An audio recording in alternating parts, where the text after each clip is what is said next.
we know it's just one of those weird days, I guess. But 20 minutes in, I mean, come on, come on. I wasn't even bashing Israel, and they're still doing that shit to me. Come on, what's up with that? So I started looking into history of Thanksgiving. That's what I wanted to do with this video. That's what we're gonna do with this video. But I just wanted to see how this would work, viewer-wise. So we had started with the history of Thanksgiving, and one of the first things that was blue was the title Territories of the United States. So territories of the United States are subnational administrative divisions and dependent territories overseen by the federal government of the United States. The American territories differ from the United States and Indian reservations as they are not sovereign entities. In contrast, each state has a sovereignty separate from that of the federal government, and each federally recognized Native American tribe possesses limited sovereignty as a dependent sovereign nation. So this has to do with Native American shit? Territories are classified by incorporation and whether they have an organized government through an organic act passed by Congress. American territories are under American sovereignty and may be treated as part of the U.S. proper in some ways and not others, i.e., territories belong to but are not considered part of the United States. That is some crazy shit. Those territories, those people belong to us, but they're not part of us. That almost sounds like slavery. You know, they're part of the group, but they're not. They don't get the same treatment. Yeah, they live on the plantation, but they don't eat like the same food as everybody else does or anything, right? Like that's a weird way to look at it. American territory. And then this idea of U.S. proper. Unincorporated territories in particular are not considered to be integral parts of the United States, and the U.S. Constitution applies only partially in those territories. Gosh, that's weird. How does that figured out? How's that decided? Who's in charge of these? The 50 U.S. states and the District of Columbia, the Compact of Free Association, Palau, Marshall Islands, Federated States of Micronesia, incorporated unorganized territories, unincorporated organized territories, unincorporated organized territories with Commonwealth status, unincorporated organized territories. So this map shows the difference and how somehow the United States is in charge of. Like, it's really weird when you look at like all this shit over here. Midway Atoll and Wake Island, Marshall Islands, like all that kind of shit. Weird that we control that. Did you guys know that? The U.S. administers 3 territories in the Caribbean Sea and 11 in the Pacific Ocean, 5 territories, American Samoa, Guam, and Northern Mariana, there we go, Mariana Islands, Puerto Rico, and the U.S. Virgin Islands. Are permanently inhabited unincorporated territories. The other 9 are small islands, atolls, and reefs with no native or permanent population. Of the 9, only 1 is classified as an incorporated territory, Palmyra Atoll. 2 additional territories are claimed by the U.S. but administered by Colombia. See, what does all that mean? They're claimed by the U.S. but administered by Colombia. Right. I mean, and see, this is more of that. When people talk about one world government and blah blah, well, a one world government is actually the solution. That's the thing that people don't. The system has done a very good job of tricking us into thinking the solutions are the problems.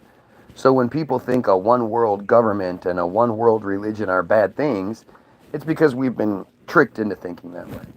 But a one world government where everybody had the same rights, the same access to opportunities and freedoms and all that, didn't matter if you happened to be born in the Palestinian territories or in Palestine, Israel wouldn't be allowed to just destroy you. Or if you happen to be gay and born in whatever, they couldn't kill you. Or you happen to be a woman and you were in Saudi Arabia, you should be allowed to drive at nighttime. As progressive as those Saudis are, allowing women to drive as long as a man's in the car and it's during the day, that, that kind of shit is crazy. But the one world government where we all have the same rights is the solution. Just like a one world government where we all believed in man instead of all the different sky daddies that everybody believes in, all the different ways they use to keep us separated. If we instead believed not in some fairy tale, but in ourselves, this is what we're capable of, and let's continue to be that. Let's do our best. Let's help each other because it's a one world religion and government. We would be a lot better off for it. Thanks, 420 Gromy. Too bad you're not local, huh? And clearly something was happening the first time around. Because these numbers are more like it. Let's see. Historically, territories were created to administer newly acquired land, and most eventually attained statehood. The most recent territories to become United States were Alaska on January 3rd, 1959, and Hawaii on August 21st, 1959. Gosh, that's weird, huh? Don't you think it's strange that in the exact same year, just a few months away, in 1959, the U.S. acquires Alaska and Hawaii? Just 8 months apart? All that time that existed, all those years, all that shit prior and all. Nope. Like, we don't even do that anymore. When was the last time we acquired something? I guess that was August 21st, 1959. Well, and then there's Israel. Because I believe that Israel is the 51st United States. And if you actually look at it, you think about it, it kind of makes sense. Like, why should we care about Israel? We treat Israel like it's a state. And most importantly, if you go back to 2023, when Biden was criticizing the criminal coalition that was put in charge of Israel, which is fucking silly that he... That's part of the ruse, I guess, is that Biden criticizes it. But Bezalel Smotrich, Itmar Ben-Gvir, and Avi Moaz, like, is it... I think it's either Smotrich or no, it's Ben-Gvir has literally served time because he incited violence against Arabs. He's a terrorist. So the idea that he's a member of a government at this point is just fucking scary, man. It's scary shit.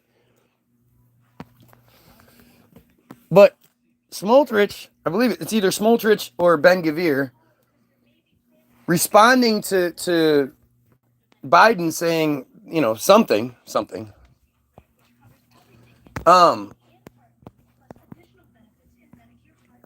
He said, he was telling the president to shut up and that he should just stick to his own shit because Israel is no longer a star on the U.S. flag. Now, what that means to you might be different than it means to me, but 9 minutes in, we already have somebody here that worked on submarines. Come on, do you realize how stupid that is? Do you know how stupid that is?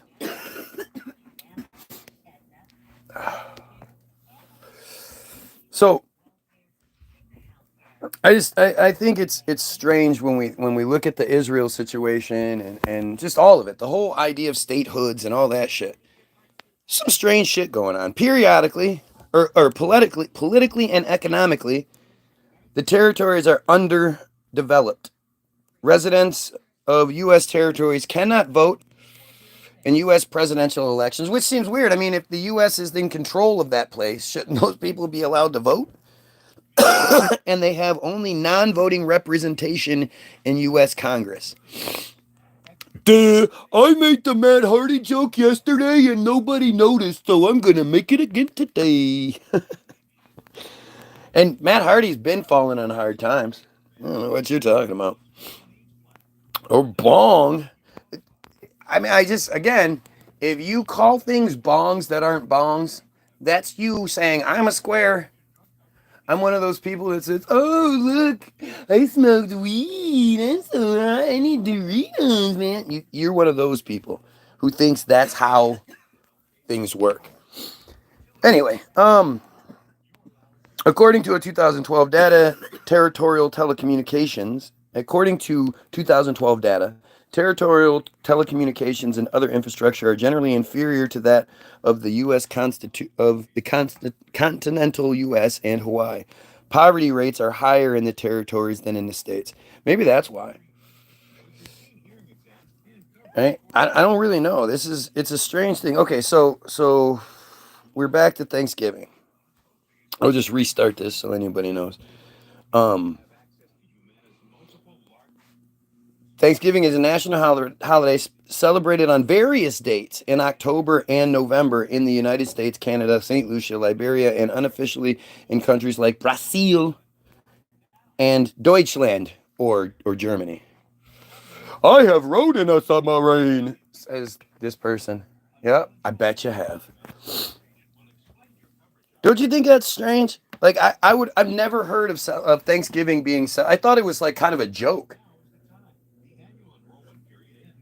You know, the idea that another country would celebrate Thanksgiving is a joke. And to think that it's not, isn't it fucking the 28th of November every year? Like, I didn't know it was celebrated in October in some places.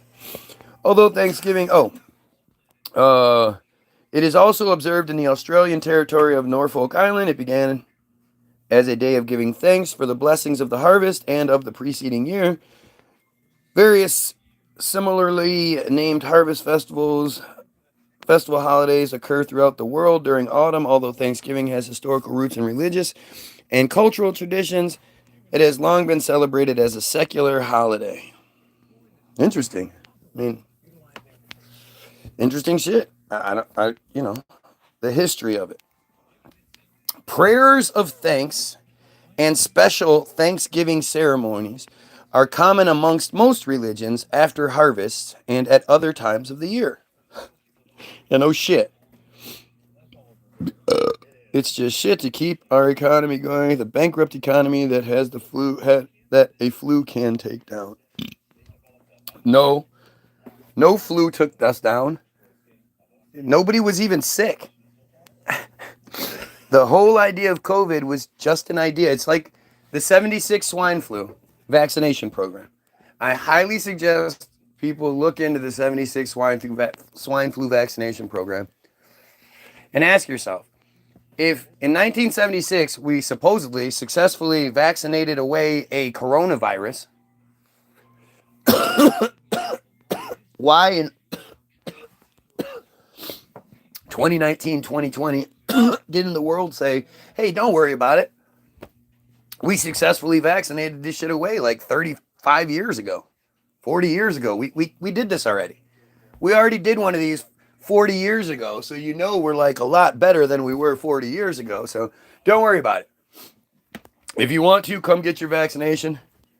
And it should just fix the problem. Why were they, like, nobody even talked about it. This is 76. There's plenty of news coverage, there's plenty of documentation. Instead, the system wants you focused on the Spanish flu of 1918.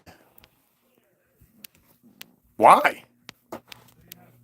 I mean, in any way, can anybody give me any logical reason why that would be the direction that the system would go if it was all legit? Like, it's strange.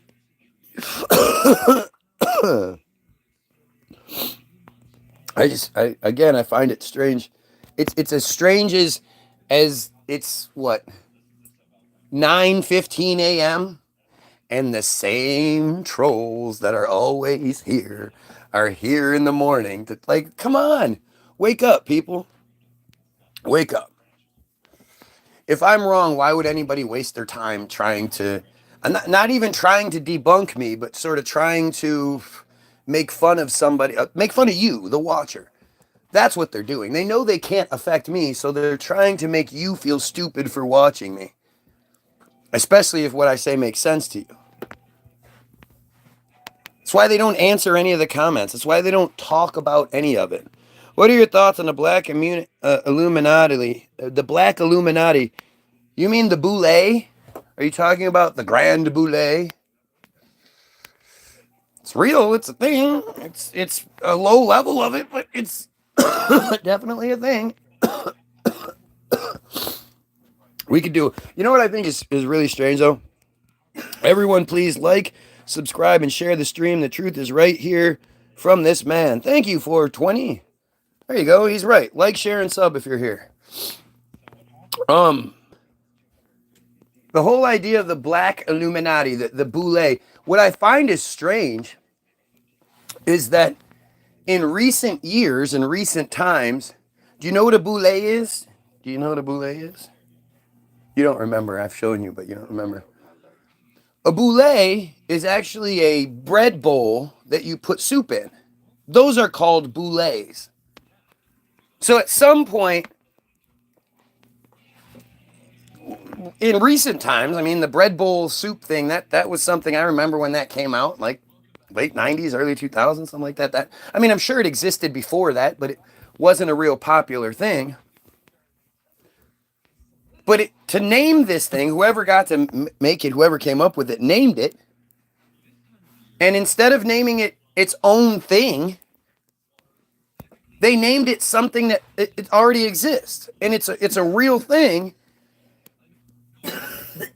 But now if somebody like regular people go to look up the boule, they're not going to find the black Illuminati.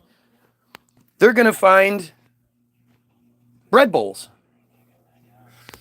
You have to look up Grand Boule in order to find what you need to look up. There is a higher power than the government pulling the strings of the world leaders.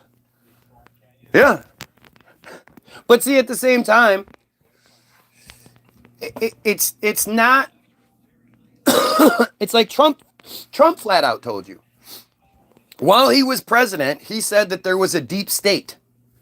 And because they want you focused on the invisible all the time, they want you focused on, it's not the Trumps, the Bidens, the Mitch McConnells, the Lindsey Graham, the dandy Lindsey Grahams.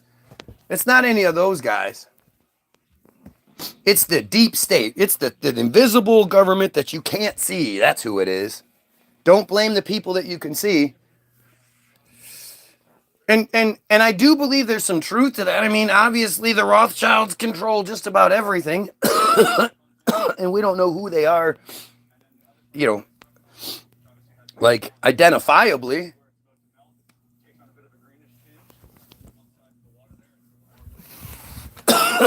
But that's, you know, there's some truth to everything they do. I think they figured that out a while ago.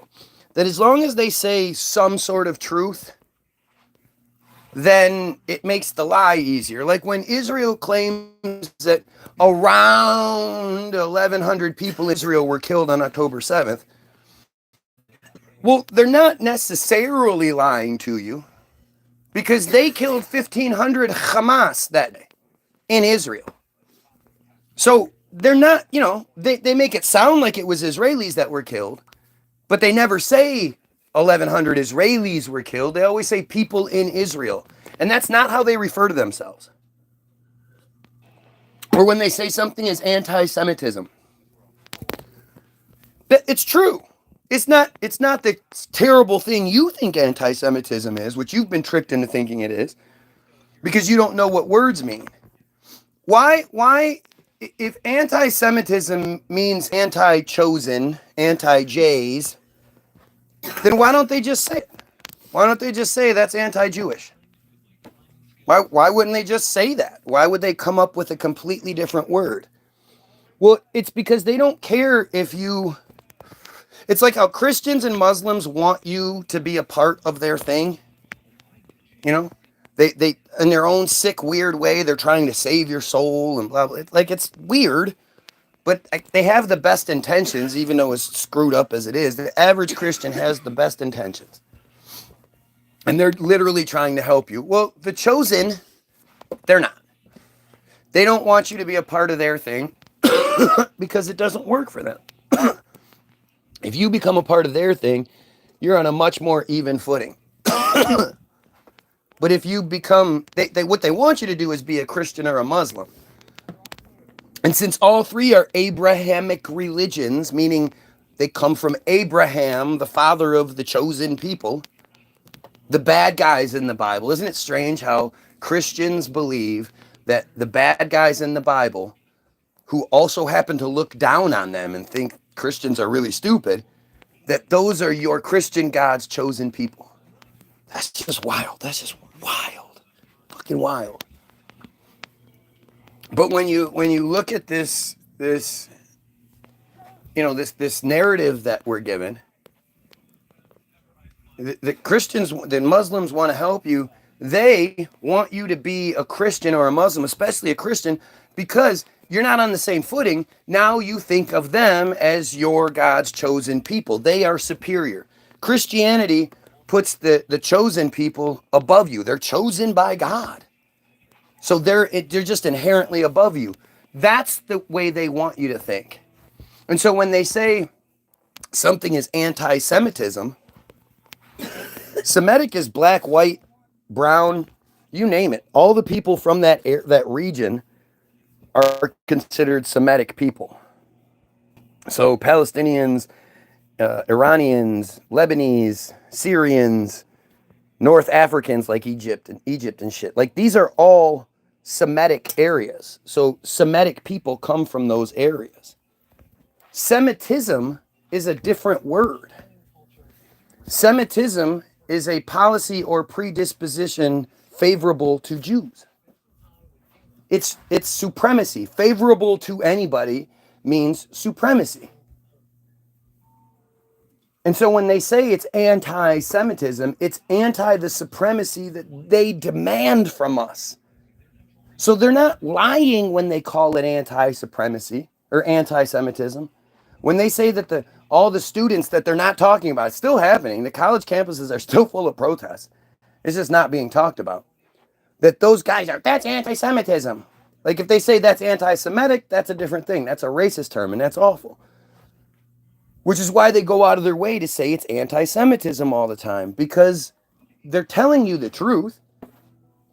They've just manipulated your perception of it. If they control how you think, then what you think doesn't matter. You would think somebody like me that is so cracked out would be much easier to override. Get it right. No, I'm cracked out here. Some people are saying cracked. I mean, this is who do you think's going to do that? Who do you think is going to come to a feed where the person is talking about we need to expose these chosen pedo world string pullers and make the world a better place for all? Who's gonna have a problem with that? I always wonder, like, if you're a troll and your whole purpose is to troll people, how come you never see these guys on newscaster feeds, on government, on government representative feeds? How come they're never trolling for good stuff? I mean, if it's literally just about the trolling reaction and all that shit, why would you only want to troll people who are saying, let's kill pedos?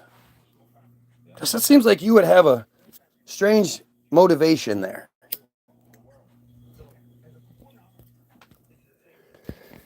But this is what you see all the time. So let's go back to the Thanksgiving.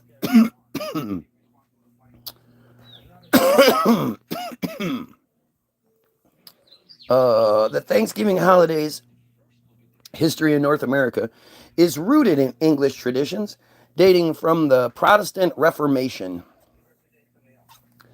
Protestant Reformation. The Reformation, also known as the Protestant Reformation, and the European Reformation was a major theological movement or period or series of events in Western Christianity in the 16th century, Northwestern Europe. That's the 1500s. That poses a religious and political challenge to the papacy, or that posed a religious and political challenge to the papacy and the authority of the Catholic Church. Towards the end of the Renaissance, the Reformation marked the beginning of Protestantism and in turn resulted in a major schism within Western Christianity. It is considered one of the events that signified the end of the Middle Ages and the beginning of the early modern period in Europe. When the Reformation era ended is disputed among modern scholars. Strange, huh? We don't know when something happened, but we know what people were saying prior to Martin Luther. By the way, if you're watching, don't forget to like, share, and subscribe. It really helps. Martin Luther, that dude was that dude. It's weird how you knew I was going to start talking about Martin Luther, huh? Prior to Martin Luther and other Protestant reformers, there were early reform movements within Western Christianity. The Protestant Reformation, however, is usually considered to have started on October 31st, 1517. Strange. Strange, right? Isn't it strange that it would have been on Halloween? Halloween is when this thing happened? Good.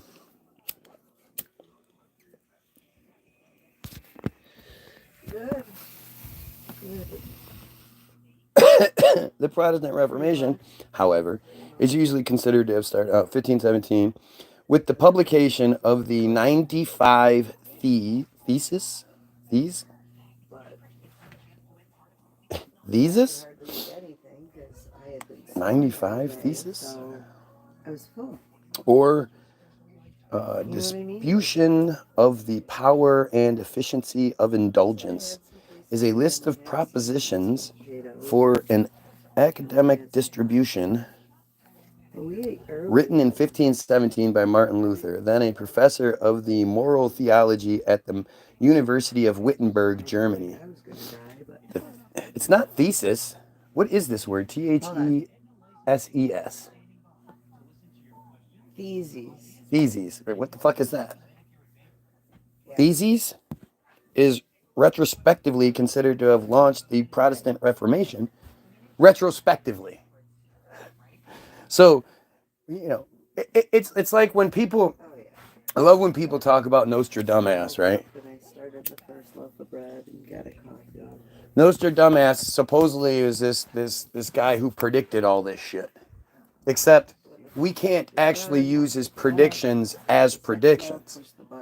We always know his predictions to be, quote, accurate after the fact. And that's not how predictions work. Predictions don't work like after the fact. If you predict something, then you have a chance of stopping it. And that's what I did back in like June of 2023 regarding this actual thing, is me predicting that Israel would commit genocide and would do the false flag event that was October 7th. I predicted they would do it by December of 2023. So I was wrong in that I thought they would wait a little bit longer, but my prediction ended up being correct. And that's that's the difference. Like when you talk about people and their predictions and you should be able to do something about it. You should be able to pinpoint what it is, and it's interesting. Let's see. But that when they talk about shit being retrospectively considered, it's like how what's his name? The guy, the Navy guy who invented the first nuclear sub. What the fuck was his name? The Navy guy, he was a Jewish guy who actually coincidentally gave up his faith to become Protestant, which doesn't make any sense. I've never heard of anything like that before. But he's the oldest serving military man in the history of the military. He was this admiral, but he was he was named captain of a ship for a week, and he was like a co-captain or something. But it was for a week, but then they backdated it for like 3 months. So when he got elevated to admiral, it was because he had been in command of this ship for like 4 months. Well, he hadn't been. It was only a week. But that's what they do here.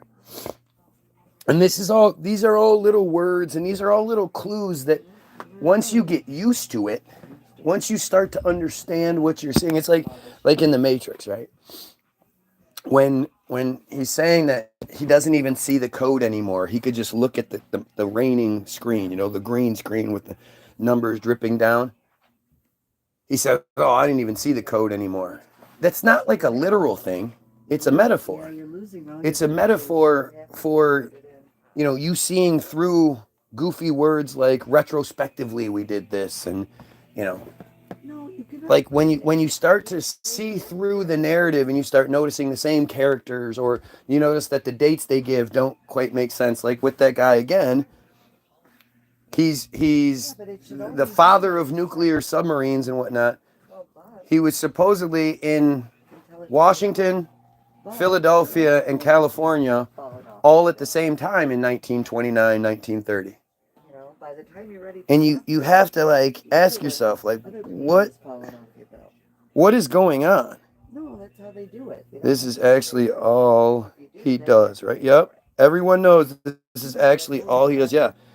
When I go live for like 2 hours in a day, 3 hours, after I get off the live feed, I just sit there and do nothing. It's like I shut off.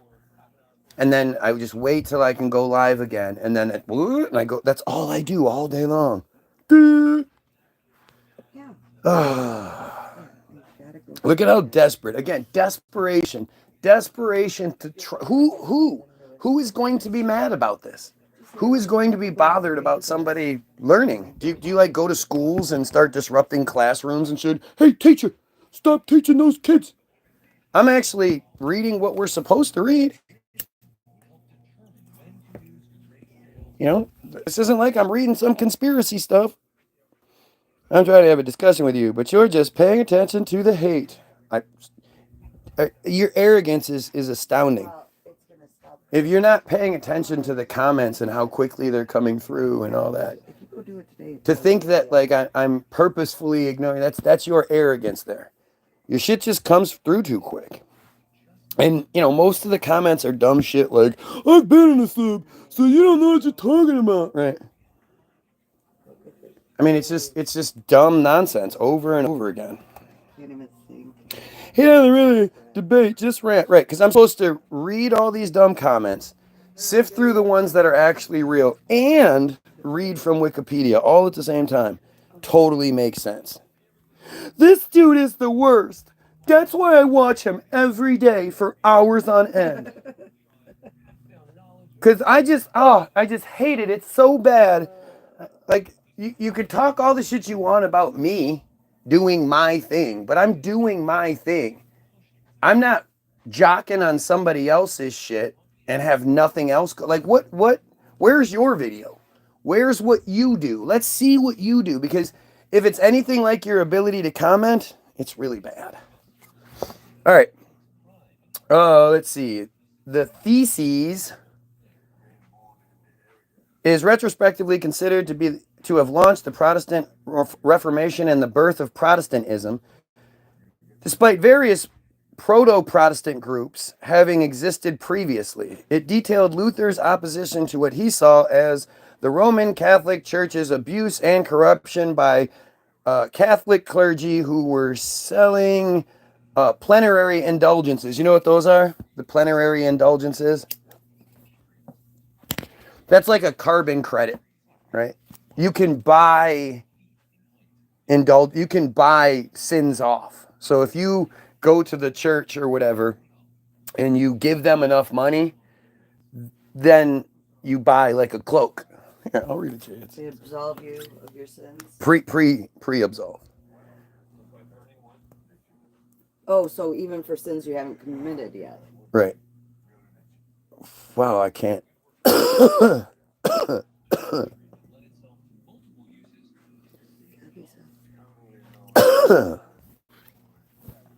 All right. Plenary indulgences. Among the particular grants which, on closer inspection, will be seen to be included in one or more of the four general grants, especially in the first, the I don't even know what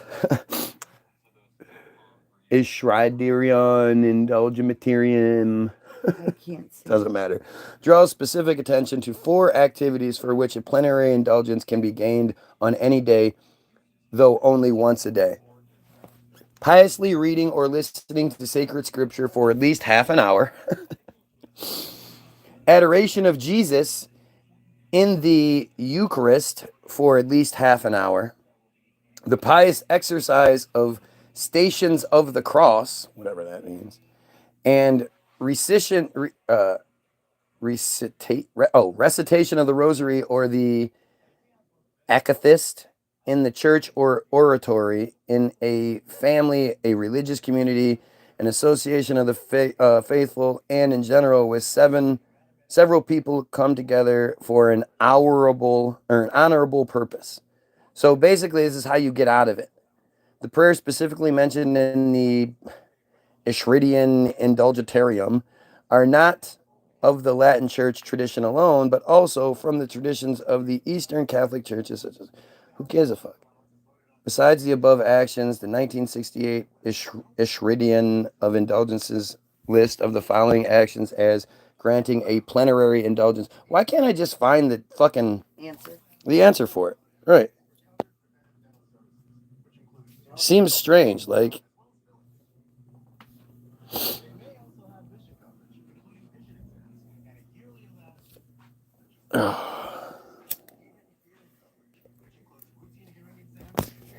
ask yourself why so many people are mad at me for talking about this. Don't you think that's strange? In the Theses, Luther claimed that the repentance required by Christ in order for sins to be forgiven involves inner spiritual repentance rather than merely external sacramental confession. He argued that indulgences led Christians to avoid true repentance and sorrow for sin, believing that they could forego it by obtaining an indulgence. I mean, the thing about so much of this stuff is that, like, you have to be really stupid. I mean, some parts of it just, how is it that random people, we're talking about the 1500s and shit.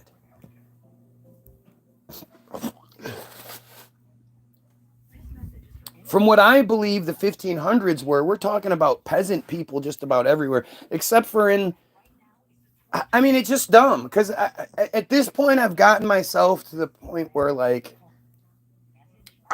like my head doesn't allow the whole sentence to come out right, because you can look like we went to the Detroit Institute of Art a few months ago, a year ago, something like that, and you could just walk through like the Renaissance period section, and you'll see incredible paintings of different squares and you know, in towns and in different buildings, different whatever. And you see that these people were capable of building skyscrapers.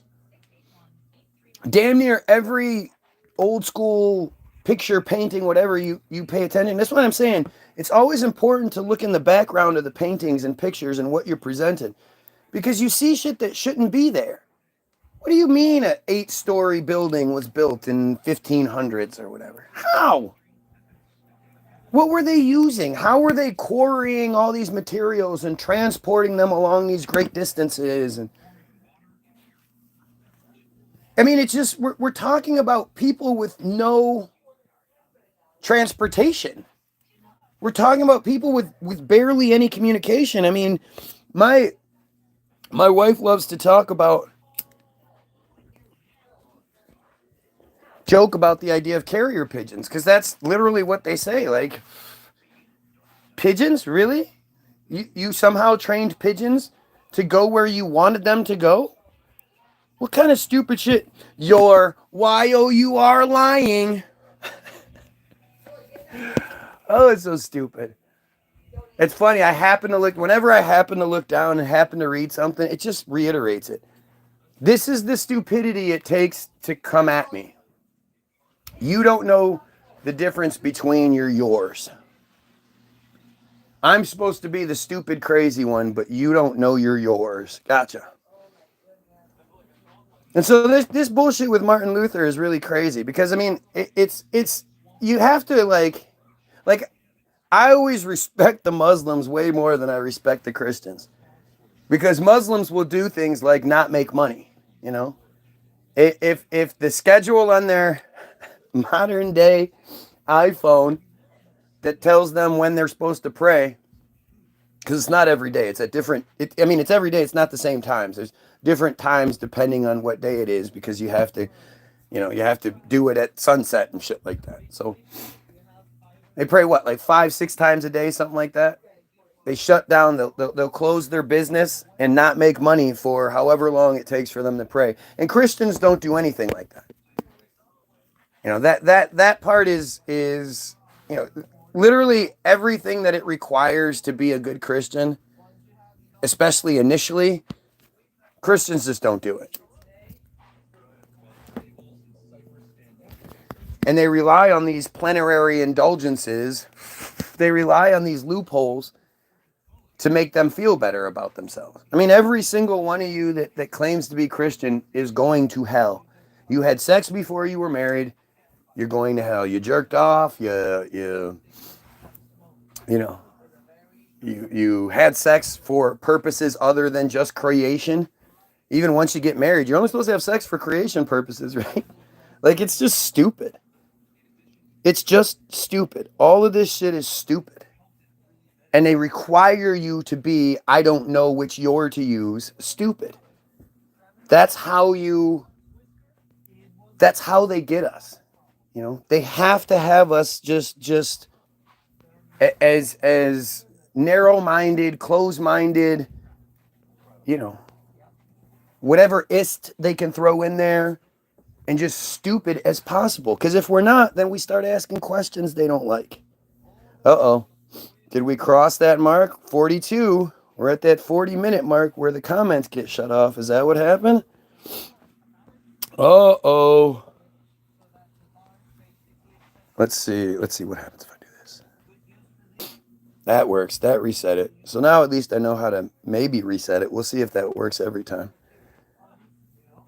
Let's see. So, Luther sent the theses and closed with a letter to Albert of... Wait, did I? I didn't read enough of this. I'm too far. In the theses, Luther, blah, blah. These indulgences, according to Luther, discourage Christians from giving to the poor and performing other acts of mercy, which he attributed to a belief that indulgence certificates. Indulgence certificates were more spiritually valuable. So you could get these certificates. That's what I'm saying. Like, I tried to read that. Like, the church would hand out these certificates, these indulgence certificates that you could redeem and shit. Like, it's so strange, right? It's so fucking strange. You know what's funny? As I keep getting on these comments, birds aren't real, birds aren't real. Well, if there were cameras going to be everywhere, birds would be a great way to do it, wouldn't they? And if you don't think the government has, like, fake birds and shit, you're just not paying attention. I don't know. Like, when we're talking about whatever thing we're in, we're talking about a people that is hundreds, if not thousands of years more advanced than we are. So to arrogantly think that your dumbass, troll dumbass has the ultimate grasp on what's capable, what's possible, and it's just arrogance. It's crazy arrogance how how La Fama He said 8-story buildings in 1500s can't exist. That's what I said. I said 8-story buildings in the 1500s can't exist. Oh, these people are so stupid. It's amazing. Anyway, though Luther claimed that his positions on indulgences accorded with those of Pope Leo X, the theses challenged a 14th century papal bull. What's a papal bull? A papal bull is a type of public decree, letters patent, or charter issued by a pope of the Catholic Church. It is named after the Latin seal, bulla, traditionally appended to authenticate it. That's really weird. The papal bull. Stating that the Pope could use the treasury of merit. Treasury of merit. The treasury of merit, or treasury of the church, consists, according to Catholic belief, of the merits of Jesus Christ and is faithful, a treasury that, because of the communion of saints, benefits others too. According to the Westminster Dictionary of Theological Terms, this Catholic belief is a way of expressing the view that the good works done by Jesus and others can benefit other people, and contemporary Roman Catholic theologians see it as a metaphor for ways in which the faith of Christ and the saints helps others. But it doesn't. It doesn't do that. I mean, I don't, like, it's really strange how stupid we are when it comes to this whole religious narrative. And I honestly think that that our history is just chat GPT nonsense. And I know that you go, what? Chat GPT is new. Right? Of course you think that. And maybe the exact thing called chat GPT is new. But the technology to be able to program parameters into the thing and then have the thing write the narrative is old. It's old.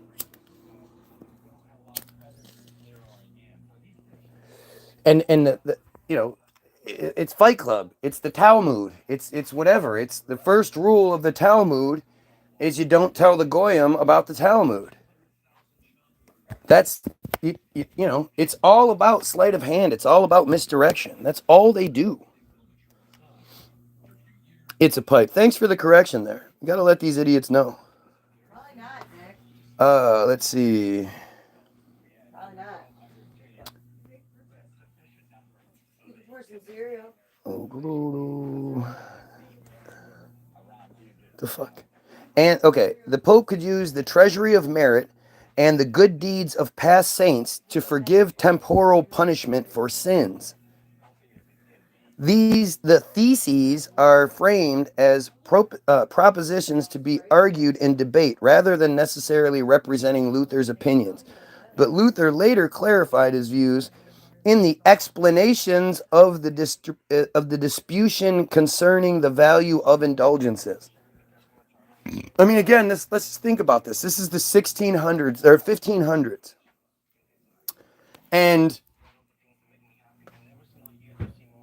like, how would any of this, like to think about the machine, the media machine that's involved in us having the information we have. To think that these guys were what? Sitting in a great, because a lot of the buildings that they talk about are still in existence, or there's paintings of them or whatever. And you think like, so they what? They got up every day. They put on the same Shakespearean outfit that they had on yesterday and the day before, although they always look immaculate. Of course, they don't have any plumbing. They don't shower. They don't, none of that. But they then get on their horse and buggy or their horse or whatever, and they ride along the dirt roads, because there's no paved roads except in certain areas, I guess. But the paved roads where they then park their horse for the day. They have like a giant parking structure where everybody's horse is just tied to their post. You know, employee of the month gets the post closest to the fucking entrance and shit. But then they go into their work where they, well, let's talk about the disputation concerning the values of the indulgences. Okay, well, that's the bad. And they sit around and they do that, and then somebody is there writing it all down, and he said, and then he said, and to think about like that anybody outside of like that building really, but like a few block radius of that, why would anybody even, you're some random person out in your family homestead that supposedly existed for quite some time. I don't fucking know. But what this random dude says goes on, this is what you think? How would you even get that information? How are these decrees being transported to all these different areas? What I want to know too as well, as Tartaria people, we're always talking about these big giant buildings and everything like that. I want to know how everybody made their money. You know, you have the further back you go, like the more individual territories seem to exist. In the 1800s, Italy wasn't one big country. It was a bunch of different kingdoms, basically. Kingdoms and lords and, all these manors. And it was like the United States, but it was Italy. And then they did some wars and shit and took over, blah, blah, blah. But each individual place had its own money. That's why the that's where the Jewish money changer idea comes from. Is back in those days, like each king would have his court Jew, is what they were called, and he would be in charge of the money situation. And there were all these individual money changers all around where you would go to them when you came from one of these different places, and you would give them your money, and then they would give you the equivalent in whatever the money is that the place you're in is. And the Jews were in charge of that. And when the Lord or whatever it is would die of that area, his court Jew would be killed too, apparently. I doubt it, but that's what the narrative sort of is. And so that narrative of them controlling the money has been there for a long time, and it's historically validated by the narrative that they give us. And so, like, you have to ask, at least I do. I look at the paintings, and I look at the world that's supposed to have existed, and like I say, more importantly, look in the background of the painting.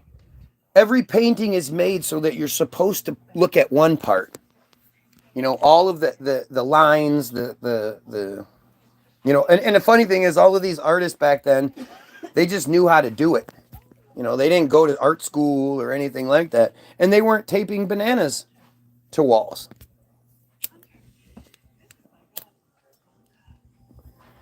You look at what the people without any sort of real training were capable of doing compared to the artists of today, and it's quite different. Shlomo Feinstein, get the fuck out of here. You're one of the worst of them all, aren't you? But you look at these narratives that we're given, and we're supposed to be these people that, like I say, didn't shower, didn't have we could build all of these amazing castles, all these amazing structures, but had no concept of what to do with our poop. So what we did was we just pooped in pots and then threw that shit outside wherever we wanted to. Imagine how much it stunk in summer, like in Mississippi and shit. I I can imagine. No, no. I think we have somewhat of a sort of idea, kind of a little bit, but that narrative just doesn't jive.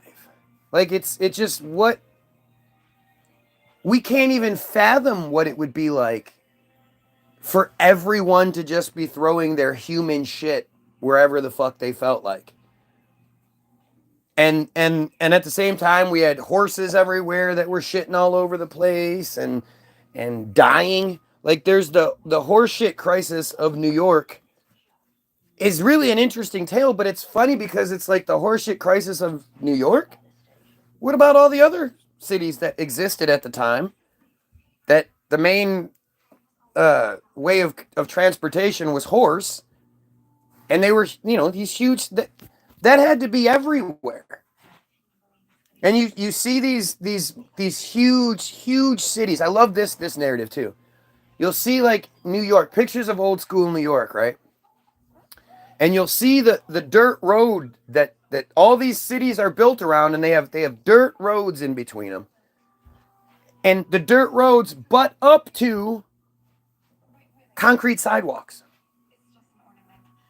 They knew how to make concrete sidewalks, but not streets. And the thing is too, you look at the oldest pictures, like one of those the famous sort of things is the oldest videos or whatever you'll find is the woman is walking and she walks over one of the grates and her skirt blows up, right? We all see that. We all skirt blows up. Nobody goes, wait a minute. That's from 19 fucking 10, 1920. How did they build a city and underneath the ground there are tunnels with air pumping through them enough to blow skirts up? Like, what were they using back then? How were they digging? And I mean, it's just it's you're not making sense of things. I challenge anybody. If I'm wrong, why are so many people angry about it? Make it make sense. Make it make sense. I'd love to know what everybody thinks is going on here.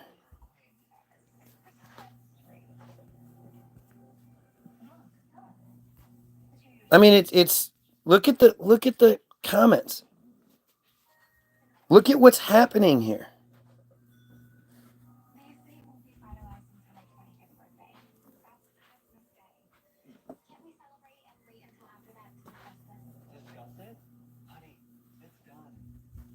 I mean, I challenge you guys to look at what you're seeing and explain it in any way. You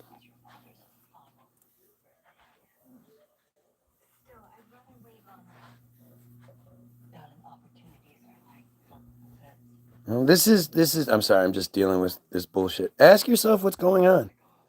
Ask yourself what you're seeing on my feed right now.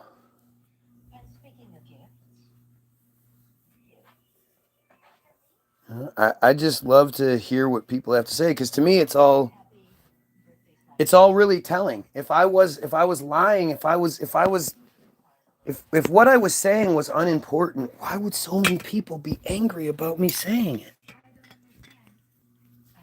Who's going to be angry? How many real people here? How many people are real? And you go, yeah, I'm gonna be mad about what am I saying that would have any of you angry? Hang on a second. So this is something I have to keep doing apparently to make sure this shit's worked.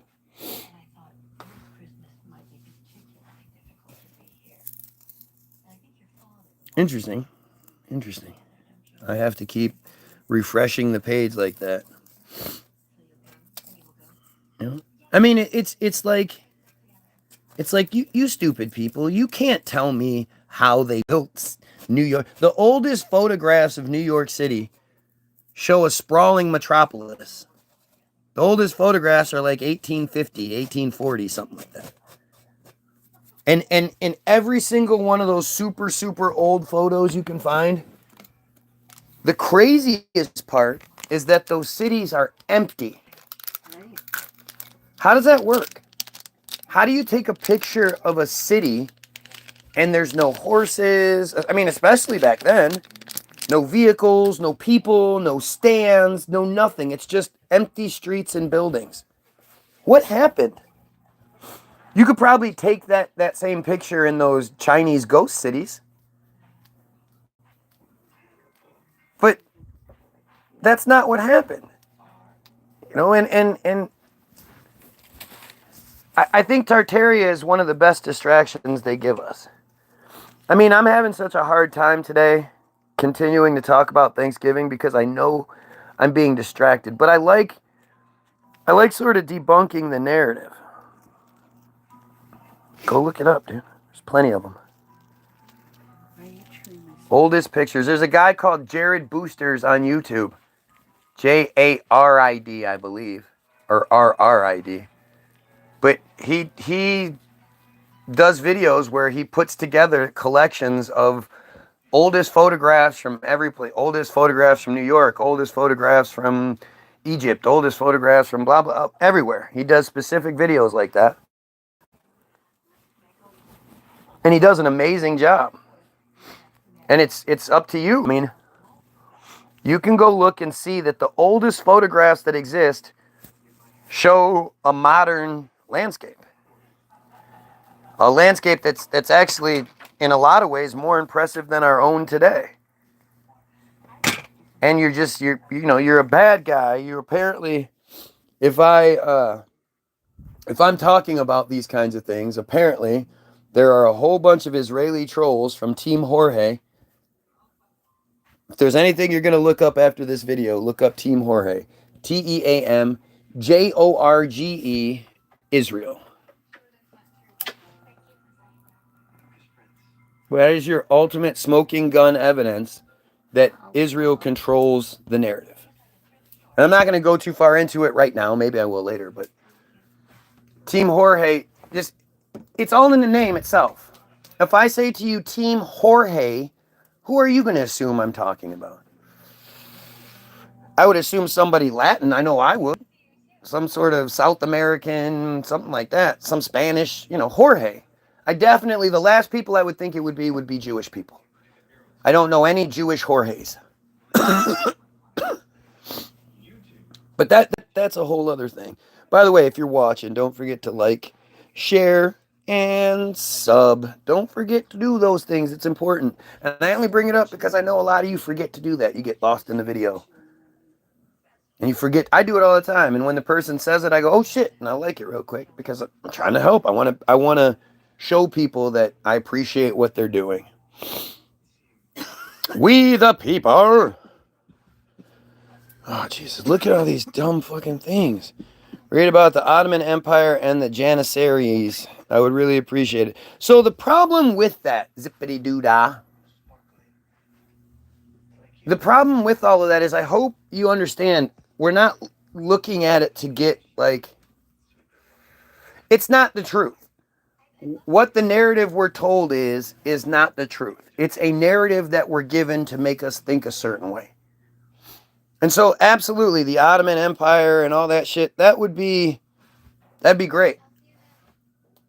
But we have to understand that, that's all I'm ever trying to do when I read these things, is I want you to start thinking about what I'm reading to you, the narrative you're being given. Does it make sense that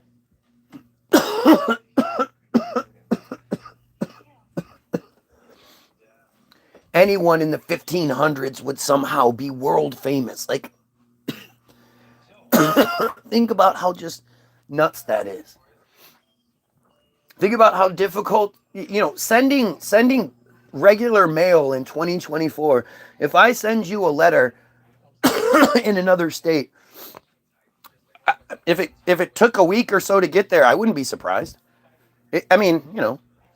Normally stuff takes 2-3 days, whatever, but sometimes it takes a week. If it's busy, if it's this time of year, it takes a little bit longer. And that's with planes, trains, and automobiles, boats, and all that shit. Yet I'm supposed to believe that back then, some 1500, some guy was just figuring shit out, and it was so important that it affected the entire world somehow.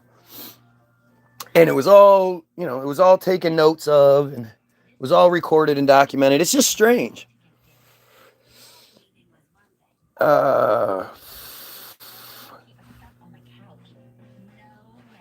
does it keep moving me down here? Okay. Luther sent the theses enclosed with a letter to Albert of Brandenburg, Archbishop of Mainz, on October 31st, 1517. A date now considered the start of the Reformation and commemorated annually as Reformation Day. Luther may have also posted the 95 Theses on the door of All Saints Church and other churches in Wittenberg. So there you go. That in itself. Think about that. So this Martin Luther guy, I mean, he's probably not young at this point. I mean, I'm not really sure. We're talking about in 1517. So No, he's old now. Martin Luther was born in 1483. Oh, he's really old. So he's like 34 in 1517. So this 34-year-old man, and we again, all the heroes like Martin Luther, unless they're killed, they live to be like 80, 90 years old. It's always funny. But in a time where the lifespan was like 34. I was just going to say, the lifespan is around 34 at the time. So this guy is, like, if you even look at a 30-year-old from the 80s, compared to a 30-year-old today, it's drastically different. Right. They look a lot older. So 34-year-old man is an older man at this point. He is jumping on his horse, I assume, and riding all around Wittenberg, posting copies of this 95 Theses on the door of the All Saints Church and other churches. So, did he write all of these theses, all these multiple copies out? Like, how did he have all these copies? What printing presses were they using back then? Pigeons. They put the ink on their feet and they had them walk around the paper. Well, I mean, they could fly where the fuck they Right. wanted them to go, so why not? Right. All right, Pigeon, write this down. Since you understand English. Since the dawn of time. No, scratch that. Scratch that. Sorry, I'll get you. This looks like chicken scratching. Maybe that's where the chicken scratch came from. Yeah, go ahead, bud. Think about this. Like, this is what you're supposed to believe. So this guy rode around Wittenberg posting his shit on the door so that when all of these other guys woke up at their house, got dressed that day, had their coffee and shit, got on their horse, rode their horse to work. They got there and they went, is this Martin Luther again? What is it, 95 Theses? What is this? Well, you know what? I think this might be an important document, so I'm going to save it for all of the time so that in 2024, Guy Williams in Detroit can go looking this shit up on the Wikipedia. MLK. You're funny. I love that we can switch topics real quick. For those of you that don't understand, Martin Luther King was Boulay. Grand Boulay. His grandfather was Grand Boulay. And there's something that you need to pay attention to. Whether or not you think any of it's conspiracy or you listen to Dick Gregory or anything like that. There's one point that gets made. And I guess the only other time I've ever seen anything like this is the fake Trump shooting. But it just so happened to work out. There wasn't a camera person with Martin Luther King every day. But it just so happened that day, well, that little tour they were on, there was a guy documenting it. And the night before he does and I might not make it there with you, but I've seen the mountain And the pastor, blah, blah, blah, blah, blah. You know, that whole speech where he predicted his death. But the very next morning, unlike any other morning, because it's not like there's a whole bunch of pictures from the previous morning or whatever, for some reason, the chosen camera guy is down in the parking lot while Jesse Jackson, Martin Luther King, some chick I believe, and some other guy, I can't quite remember who it all is. I know Jesse's there and Martin Luther's there. He's standing there leaning over the banister with his foot on the thing and he's talking. Guy's taking pictures. All of a sudden, Martin Luther King's head explodes and he falls down dead. Jesse Jackson and the other people standing on the balcony, well, they know that no other shots are coming. And what they do is they stand there and they all point while the guy on the ground takes a picture. I love you, right? But if we're outside and your head explodes, I'm fucking ducking for cover. So I was gonna say, you better hit the ground right. Flat. I'm not waiting for that next bullet to come through. You don't know. It's like, again, it's like with Trump and how when Trump got shot, all the people behind him in the stands, one of their heads exploded. One of the people actually got shot. Two of the people actually got shot. One died. But all of the people behind him just sat there and watched. Nobody was like, oh shit. And then the Secret Service, they let Trump get up, be framed off because he just happened to have small women as Secret Service people. Two large men on either side, but a small woman in front so he could stand up and fight. Because that's what you do when you don't know whether there's another shooter. You don't know whether there's an explosive. You don't know anything. But they let Trump up. Why would fight be the first word that comes to your head? He's an idiot. It was WWE, exactly. Linda McMahon is one of his top advisors, and he literally did the WWE for a little while. He was part of a big angle. Is she one of his top advisors? Mm-hmm. Oh, that's creepy. Hulk Hogan's at his Republican National Convention speech, like all of it. It's they're telling you. And if you're a wrestling nerd like I am, you know a blade job when you see one. That's what it looks like. You know, that little bit of blood that comes out and spreads. But where's the rest of the blood? By the time he was standing up, it's not like he's gushing blood and it's pouring down his face. And more than anything else, this is when it comes to the Trump shooting, there's only one thing that I want answers to. There's lots and lots of questions and lots of bullshit, right? But I'll just be satisfied if you answer one thing for me. Where are all the cell phone videos, live feeds or videos that it's 2024? People walk around with two cell phones. Especially people at something like that, and then Trump starts speaking. They're going to watch anything nowadays. Concerts, presentations, whatever it is. You can't go to the grocery store without people filming stupid shit. Right. People are fucking, but especially if somebody's speaking or there's something happening, a game, a concert, something like that. People will watch their phone instead of watching the actual thing happening. Yeah. There had to be, Trump said there were tens of thousands of people there.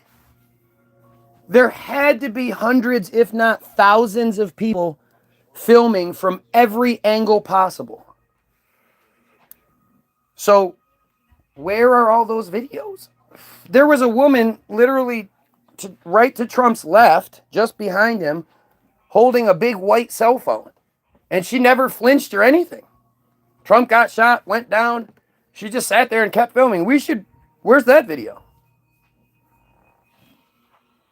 There's one video that exists, and it's from behind Trump's left shoulder, but up at the top of the bleachers or whatever. And it supposedly shows Michael Thomas Crooks. Or Thomas Michael, whatever it is. You could see the top of his head walking across the building across the way. there's a little triangle awning thing there, and it obscures him for a minute, and then apparently he comes out on the other side, and right after he comes out on the other side, he starts shooting. Well, conveniently, that video ends just before he starts shooting. Why? Think about it. Why isn't there videos from every single angle showing exactly what happened? It just happens to work out that Trump turned his head, so the main hard camera, like wrestling says, the hard camera couldn't actually see. Like, we should have a really slow motion view zoomed in of the bullet coming and apparently nicking his ear. Like, I just, the thing is, if the shooter is in front of him to the right and he turns his head to the right, it's not going to get his right ear. That's just not how, unless this dude is curving bullets. But then they have, we'll just call him Joseph. Red Shirt Joseph, the guy that was interviewed afterward, who said he literally saw the one dude who died, his head explode from the back to the front. He saw that happen, the spray and everything. And he was 100% sure that guy who was all the way to Trump's left was in between Trump and the shooter. He was 100% certain that the bullets came from behind, which would actually make more sense, because if Trump did turn and the bullet nicked his ear, that would come from that side. You could make that happen. But he hasn't even been like, it's not like anybody's even done like hey, let's find Red Shirt Joseph and interview him again. Just like with the San Bernardino thing. That goofy South Park looking guy with the Mason hat and the sunglasses, who was talking about, well, yeah, we've got more information. From what I've heard, from what we know, blah, blah, like who the fuck is that guy? Why is it only conspiracy theorists want to interview that guy? Like, it's really fucking strange how this all works. Especially if you believe the narrative you're given. If you believe the bullshit that they show you and you don't ask any questions. I mean, the reality is, I don't think anybody does that. I think what people do is they just sort of self-police because they don't want to. They've seen what happens to people like me. They've seen how friends and family will turn and be unreasonable and all that shit. They understand all that shit. And they don't want to be that person. And most people aren't leaders. Most people are followers, and that's totally okay. Most people see what's good. Like, I say this all the time. Every time you go, if you go to someplace like, go to your downtown, whatever city you live in, go to the oldest church in that downtown. There are a few of those here in Detroit. And you'll find out that they're from like the 1700s or the 1800s or some shit like that. Early. And every single one of you will stand in that place in awe and go, how the hell did they do this? Oh, well, because you don't want to get too deep and then get trolled, get whatever. You're thinking a lot about architecture, so the Ottoman Empire is architecture because more unbelievable. I think the most unbelievable place for architecture is India. When you look at the inverted temples in India, where they carved a pyramid into the ground. The thing about places like that is you don't get to make mistakes. These things are so intricate. They have fucking like a moving ball inside of the shit that's in India is just, it's not possible. And that's the thing. Most of us put in that scenario are going to say that. It's just how did it's impossible. How did donkey people build this? The problem is that whatever it is that's been put in your head, that governor, so to speak, to stop your speed limit from going to its fullest. I think so much of that has to do with the dysfunction and has to do with not wanting to be ostracized. You know that's how this works. You don't want to get, you don't want to get the shit that comes your way if you say, hey, that old Jesus narrative doesn't make much sense.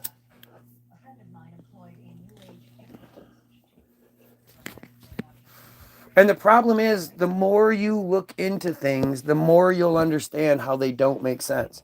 Do you know that, according to the narrative, there's only one time in the 400 years of slavery? Well, it's funny, if you watch old episodes of Good Times and shit, they say 300 years of slavery. So I don't know where the extra 100 years came between the 70s and now, but somehow it did. But during that entire slavery narrative, the blacks only revolted once. Only one time in the history of slavery did the hundreds of blacks on a plantation go, hey, you know what? There's like one white family here. Yeah, they might have a gun, but that thing takes a half hour to shoot. So why don't we just like completely overwhelm them and kill them and take over? And it happened. It happened one time. Slaves did it. Then, you know how like in every movie you ever see, all the black people know the words and all the dance moves? They then marched to the next plantation. The whole way there, they're singing and dancing, they all know the words. They take over that plantation. Now, I never remember if it's on the way to the third one or after the third one. You know how media and history likes to do things in threes. Every joke you get's always in threes. TV does that shit with threes, always three examples. So it's either they took over the third one and were on their way to the fourth, or they were on their way to the third one. But as they're dancing and marching, do, we aren't no slaves no more, blah, blah, blah, blah, blah. The U.S. military is suddenly in the road. Somehow the U.S. military was assembled and is now sitting in the middle of the road. And of course, these blacks, these slaves, they go, we don't want none of that. Oh, Lordy, Lordy, Lordy. And they quit and they all go back to their plantations and everything's fine. And that's literally the only time that ever happened. And that's, it's like when I was going to get into this, talking about Thanksgiving and the pilgrims and shit, these bullshit narratives that you're given. We're supposed to believe that when white man first invaded, that there were as many as 100 million natives in the Americas at the time, or probably more. And as this white cancer just kept making these deals and then reneging and apparently knowing about giving blankets poison, like can't remember what, smallpox blankets. They somehow knew about germs and shit, so they were giving them blankets covered in the germs, which were like, the whole narrative is just it really paints this picture that the Native Americans were just super, super stupid and just kept making deals with these horrible people who you know what, we need you to move back a little bit more. Yeah, just move back a little bit more. Yeah, this time is the last time, we promise. They never thought, because they were Indians and they were so savage, the fact that they're called Indians, just hilarious. They know they're not. They knew they weren't in India within 10 minutes of landing, but they're still Indians to this day. the natives were all just such savages that they never thought, hey, you know what? I know we might disagree about this or that, but it's nothing compared to these horrible white people. Why don't we all just get together in our severely, severely significant numbers and kill all these people? Fuck this. Let's get rid of this. I mean, thankfully, Squanto and shit came walking up along the beach after the story of Squanto is that as a young man, he was kidnapped and taken to Europe, which again, back in those days, traversing the ocean was easy peasy. He was taken to Europe where he learned how to speak English and learned all the customs and shit, but escaped and made it back to the Americas, where he then learned how to be an Indian, learned all of the secrets of being a native and, all that, until he was captured again. And he was taken back to Europe, where he escaped. What? He escaped. He's been a bad soldier to keep getting captured. Well, he was a native. So he got captured, taken back to Europe, where he escaped again, made it back to the Americas, and decided he was walking along the shore when he came across the Pilgrims and saw that they were starving and they were going to die if he didn't intervene. And he didn't go, hey, fuck those fucking people. He was like, here, let me help them. Thank God. Like, it's fucking stupid. Do you guys know, like, so one of the not a requirement, but like it definitely helps if you're an American and you understand American geography, right? Plymouth Rock, where the Pilgrims landed, was in Massachusetts. And they landed on December 10th. I just want to make sure. It never sounds right to me, so I always have to double check. Is it December 10th?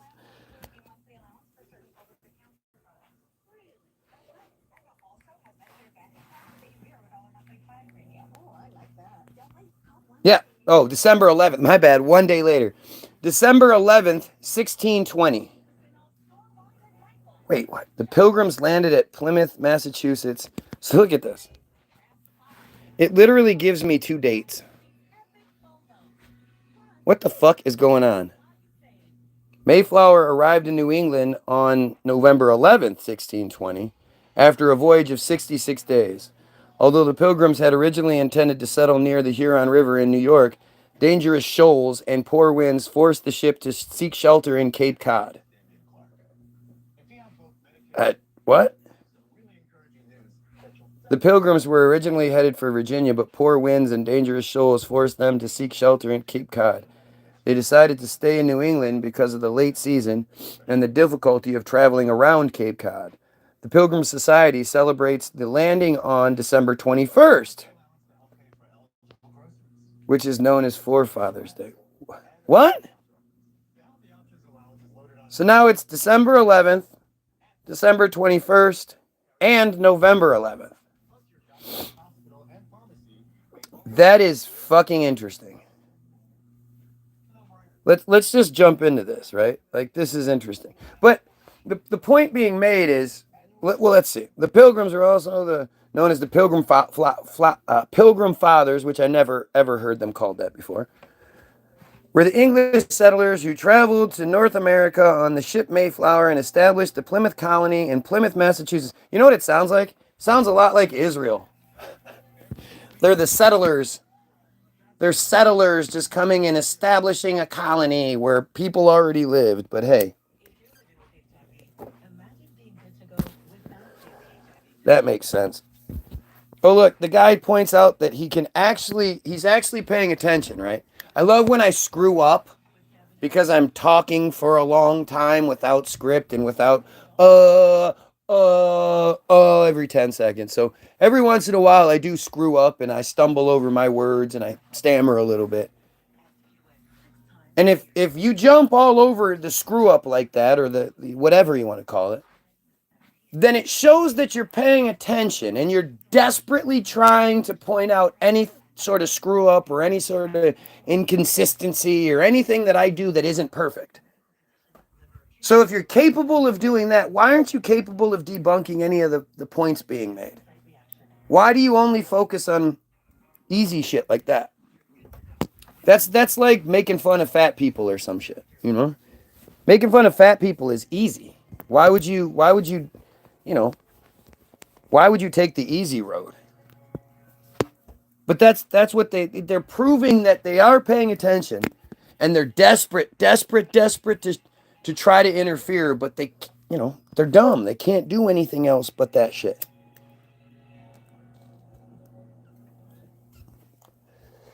It's always interesting to me too how so many people come in and instead of engaging in the topic, want to talk about submarines. Yet there are 9 parts to this series. The first 9 parts where all we did was talk about submarines, and they could either go watch those and comment on those, or they could have been there, and they've been here since then. It's the same people. But at that time, they didn't want to talk about submarines. At that time, they wanted to talk about some other stupid shit. So it's interesting how this works. Pilgrim Father, math. John Smith. John Smith. There you go. Like, if that's not some chat GPT nonsense right there. Oh, it's John Smith. John Smith. Yeah, just John Smith. If somebody told you their name was John Smith, you wouldn't believe them. You'd be like, seriously, what's your name, dude? Had named this territory New Plymouth in 1620, sharing the name of the Pilgrims' final departure port of Plymouth, Devon, where they hated it. They hated it and they wanted to leave. And they were leaving because they were being, you know, they weren't free to practice their religious beliefs like they wanted to. So they were fleeing persecution. So why not name the place that you're at the new thing, right? Or why wouldn't you just, why would you name it after the thing that you were leaving? That just seems like you're honoring the place you left. That seems kind of backwards. And it's not even the place that they were originally from. It's just where they ended up. The Pilgrims' leadership came from the religious congregations of the Brownists, right, or separatists who had fled religious persecution in England for the tolerance of 17th century Holland in the Netherlands, the 1600s.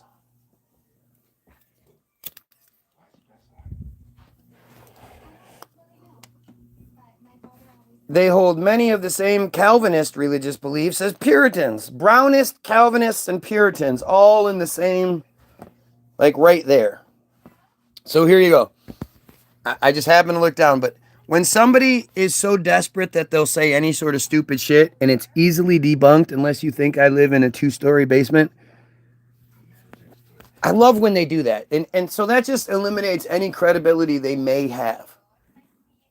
If you're willing to say whatever it takes to make a point, even though it's easily disproven, it just shows you how stupid all of your points are.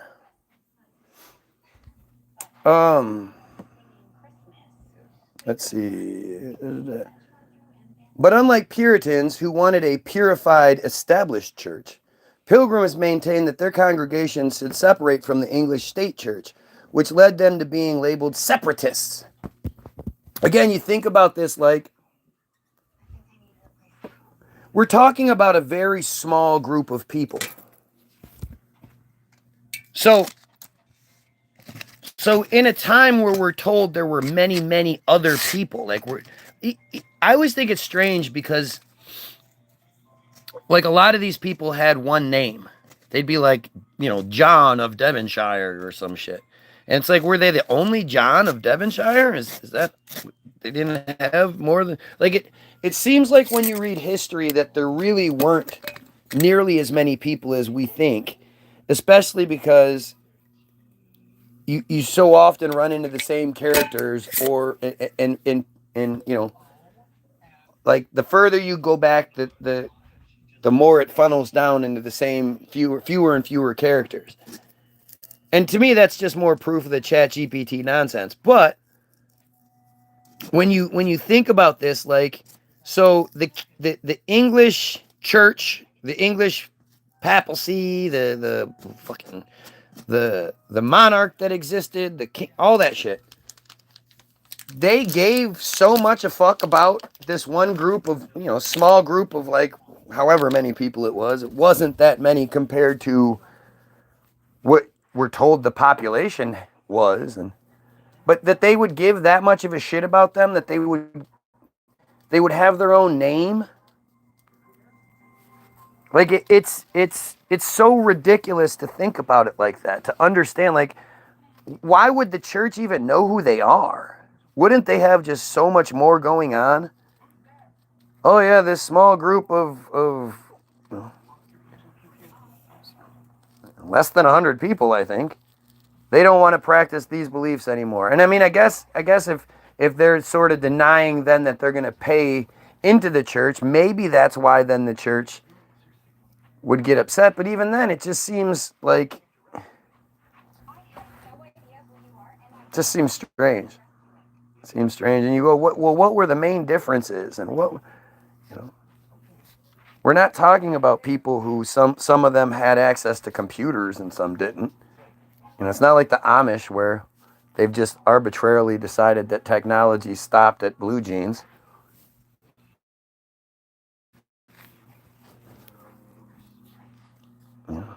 Magic fireplaces. Yeah, those two. Oh yeah, we didn't have a phone. Some of them can have phones, but some of them can only have a phone in the center of town. We're sort of loose on the rules with that part. But I mean, you just don't think about that shit, right? You don't think about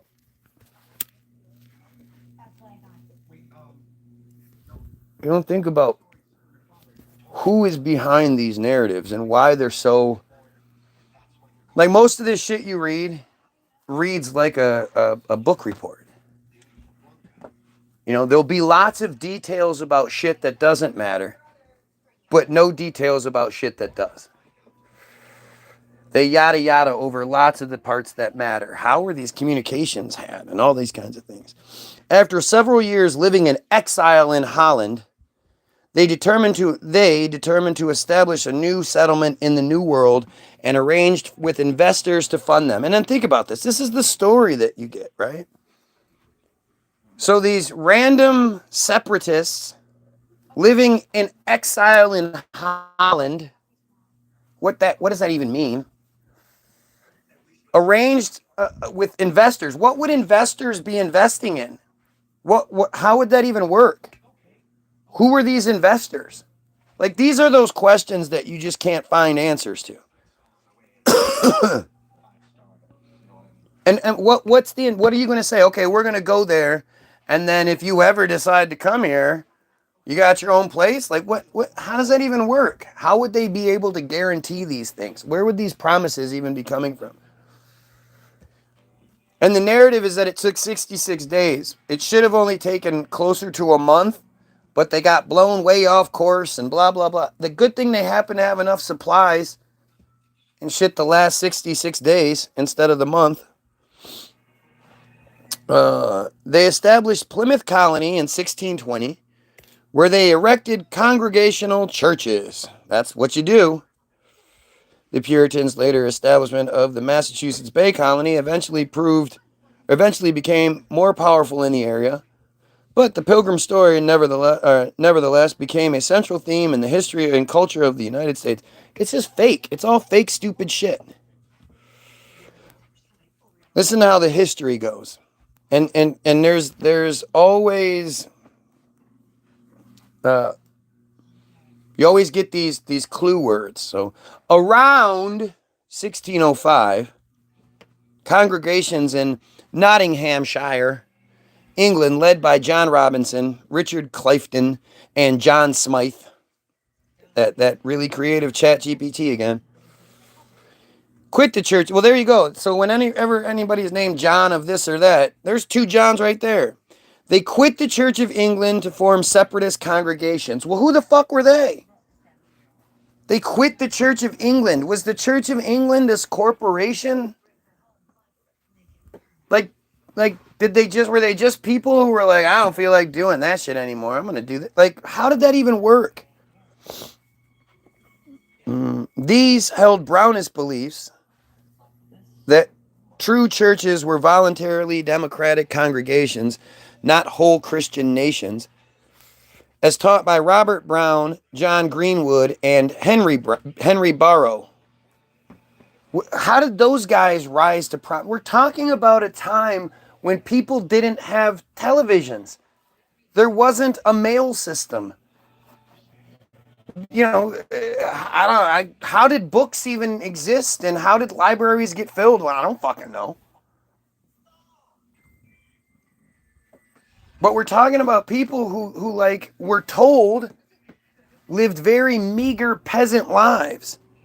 And yet it somehow they all get the fucking, oh yeah, you guys, did you see that Robert Brown speech?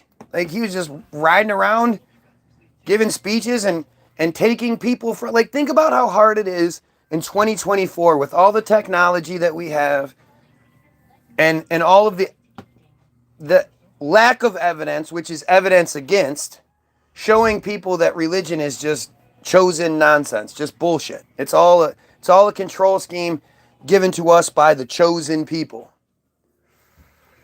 Think about how difficult it is to try to get people to even have an intelligent conversation nowadays. And yet,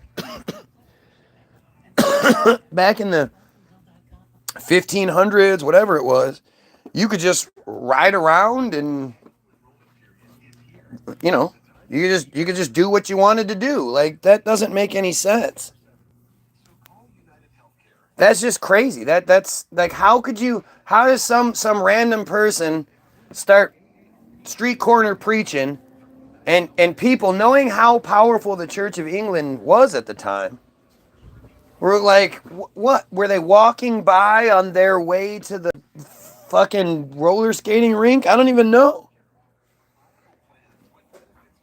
And these people were doing these speeches at a time when the king would cut people's heads off and shit. So how are they even getting away with these speeches when, I mean, it's all a bunch of shit that I just don't understand. Jesus got crucified by the church. That's how powerful they are. I think if you're involved, it's impossible to have an intelligent conversation. Palestine was never a real country. Right, except it's all over maps from prior to 1948. So stupid. He's dumb chosen, I swear. So, as separatists, they held their differences with the Church of England. They held that their differences with the Church of England were irreconcilable, and that their worship should be independent of the trappings, traditions, and organization of a central church. It's just strange. But they have to still believe in it. And they have literally no evidence. Like, why would they even be believing these things? What would be the reason for believing it? And to think, like, again, all you're getting is like, what, you go to church once a week, I don't know, you and your family get in your horse-drawn carriage and you travel the 10, 15 miles in some cases that people lived out in the country every Sunday. You travel. You, again, do you park your horse and buggy? Is there like a valet service? How does that work? And then you go for a couple of hours and sit there and listen to some fire and brimstone from this preacher in this building that you don't even know how the fuck they made it. Like, what? Yeah, never been to church before. The separatist movement was controversial. under the Act of Uniformity, 1559, I think, again, in 1559, the church government, one and the same, is passing acts and regulations in what? And their congresses, and then how are these things even enforceable? Say you just some random family living out in the middle of nowhere, 10, 20, 30 miles away. That shit would take days to get to you. And how would you even know that you were supposed to, this act was passed? Like, how are they printing it out? How are they telling people? What source of media was used before there was modern day media? How were carrier pigeons taking little notes to everybody? What were they doing? Were they flying the carrier pigeons up in the air and just dropping leaflets out like Israel does? It's really weird to think about it.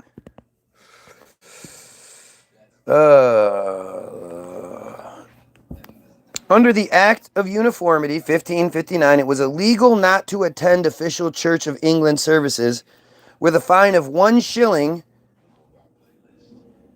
or about 24 pounds today. I don't know, isn't that like $30? So, again, how would people know? How would you know about official church shit if you lived out in the middle of nowhere? You had your little homestead, your family homestead that had been there for generations, and how did they know?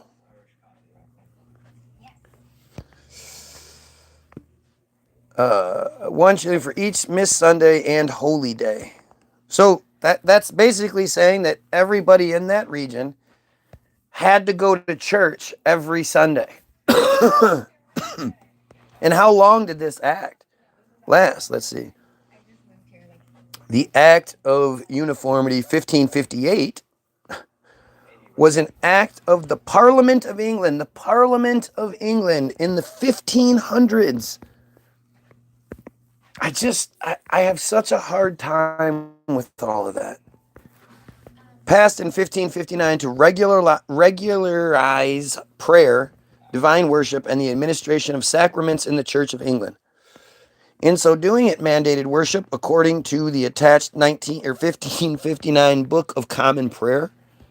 The act was part of the Elizabethan religious settlement in England instituted by Elizabeth I, who wanted to unify the church. Other acts concerned with this settlement were the Act of Supremacy, 1558, and the 39 Articles. What are the texts? What are the chances that the Act of Supremacy has anything to do with chosen?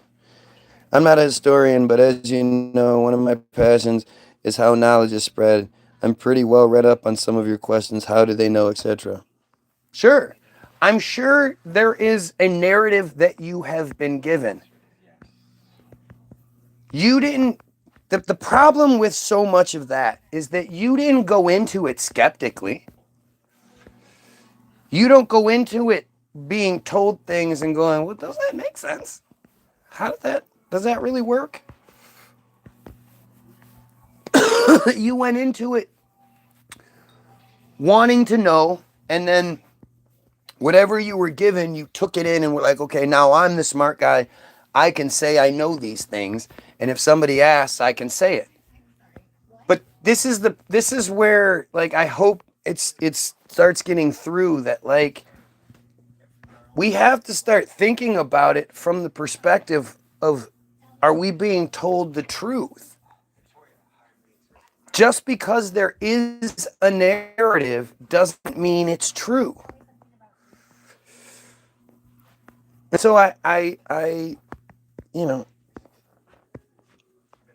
that's the part I keep trying to sort of get through. I'm not sure I'm able to tell. I'm not sure to be able to tell me of my intentions. I am an inherently skeptical person, hence why I'm here. Right.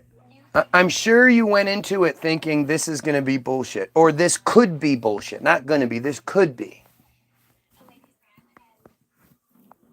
Right? That's how you went into it, or you just went into it so you would know what it said? I think a lot of people, you have good intentions, but you don't you don't look at it from the perspective of, okay, so let's just say, like, there's one to say the narrative that we're given is true. And that's saying, okay, so if you believe that the narrative that we're given is true about our history, then the narrative we're given about today is also true, right? Because the same people that tell us about our history is the same people that tell us, the earth is round and we go to the moon and blah, blah, blah, get your vaccines and all that. So it's crazy how people don't really understand that, right? Like, you don't put it into perspective that you do this all the time.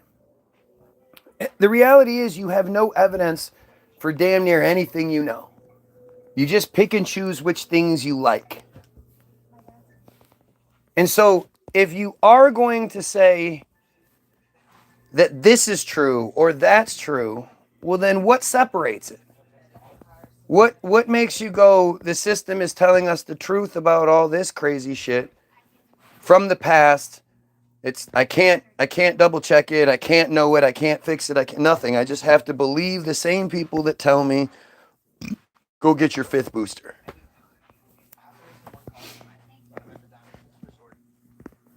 That's the big issue I have with all of it. Is that we don't, like, so many of us, it's arrogance. It really is. And I'm not shitting on you, man. I know that's how it might come across, but I'm not. This is just normal. It's this weird arrogance that's been put on us. You see it especially with most Christians, because with all Christians, because none of them live the life they're supposed to live. If they want to get to heaven, there's a book that tells them exactly how to live their lives, and they don't do it. But they're still going to go to heaven anyway because they've picked and chosen which things they want to believe and which things they don't. And it becomes this strange balancing act that instead of going, you know what, they're probably lying about all of it, we go, well, I kind of like this part, or I kind of like that part. And we don't, we don't look at things skeptically. We look at things very much to believe what they, to believe the narrative we want to believe. So if you want to believe something is true, like usually if you're having an argument with somebody, the person that goes, well, here, let's look this up real quick, is the person that believes themselves to be 100% true, and they're confident, right? They're confident in that they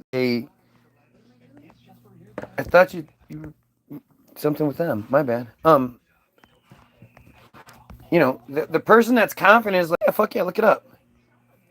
It's the person that's skeptical of themselves, or they're like they are not confident, that goes, oh, I'm not looking that shit up. Blah, blah, blah, blah, blah, blah. We do this all the time. And that's my whole purpose of doing this, is to put it out there, whatever it may be, and say, all right, I'm saying this. You guys have access to you guys can look up things that I can't look up. So tell me what I'm wrong about.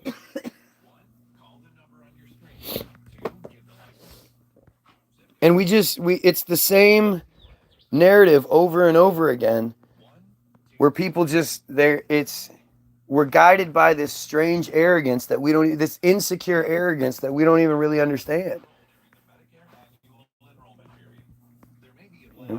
I have a bunch of angry trolls mad at me for looking up the official narrative.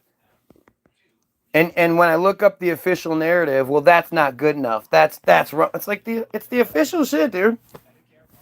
This is what they want us to know. This is the first thing that pops up. This is the standard. Oh, it could be edited. Yep, for a second, and then it gets flipped right back to it. We went through this whole thing the other day. Proved my point. And actually, I was proven wrong. I guess you guys can edit Wikipedia, but again, it lasts a minute. There are whatever bots in place that will Shoot your shit down.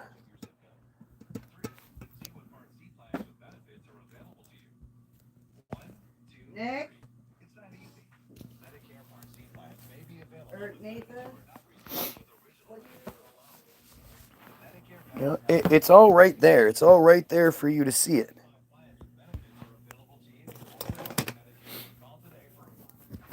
You know? And there are parts where you're starting to see it, but there are other parts where, you know, and this is practice. This just takes practice. I mean, I didn't get here overnight.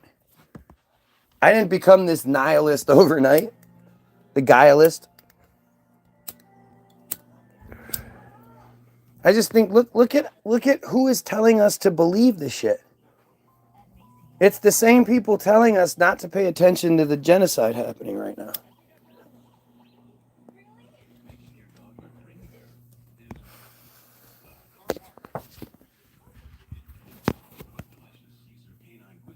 You know what? Let's do another reset. Let's see what happens.